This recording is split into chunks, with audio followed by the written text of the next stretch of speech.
Hey, I'm Jared, and today I'm gonna paint up all the terrain from the new Warcry starter set. And I'm gonna do it in a day, using homemade washes.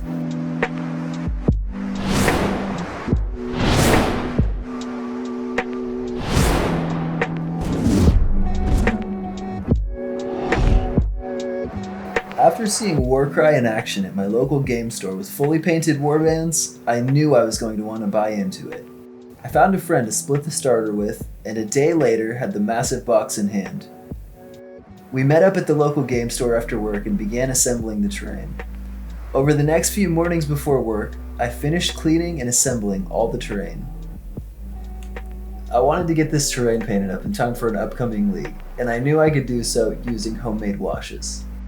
This homemade wash, GW contrast type style, means I'll be priming all the terrain white, painting the bronze, and then applying layers of heavily pigmented washes with a few highlights at the end. Now this technique won't be winning you a golden demon, but it is a very solid way to get that mountain of plastic painted and on the table. We could use GW's contrast paint for this, but instead I'm going to show you guys how to make your own wash in any color you'd like and save some money. Let's dive in and take a look at all the products we'll be using.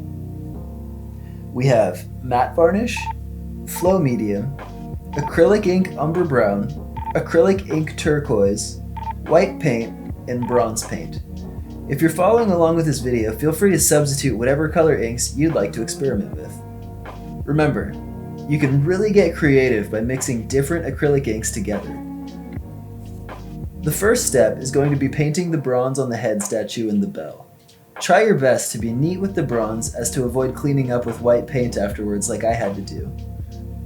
After the bronze is dry, we can mix up our brown wash and get down to business painting all the wooden parts and our spooky skeletons. To make our wash, we're going to mix acrylic ink, water, flow improver, and matte medium. I recommend experimenting with the amount of each you use to find a consistency you're happy with. Usually, I like my wash to be transparent enough that when I run the brush up the side of the cup, I can see a little bit of light coming through the wash. By the way, normally I'd use a plastic cup instead of ruining a glass cup, but I wanted to be able to show the transparency of the wash against glass. Also, I got this Giant's cup for free and I have no attachment to it really. The dark brown wash over textured pieces like the wood planks looks killer and is so easy to execute. Next, I mix up some teal wash and cover all the stone and all the bronze areas in it. With this wash technique, I like to use my handy heat gun to speed up the drying process and occasionally add interesting burnt, grainy textures to the drying paint.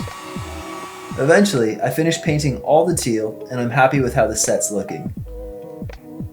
I realized I needed to paint the fountains and I decided to go with blood, as I think it's kind of metal and this is a hellscape after all. Lastly, I decided to break out Vallejo Bone White, just to do a quick highlight on all my skeletons. Overall, I'm really happy with how the terrain came out, and now I can bring it to game night on Wednesday and play fully painted. I could have spent more time adding highlights, or dry brushing, or adding flock, but for the sake of moving on to the next project, I decided I was pleased with the result. What do you guys think? Are you going to try to make your own washes? Post in the comments below if you do. Thanks for tuning in, and subscribe for more battle reports, painting guides, and hobby-related content.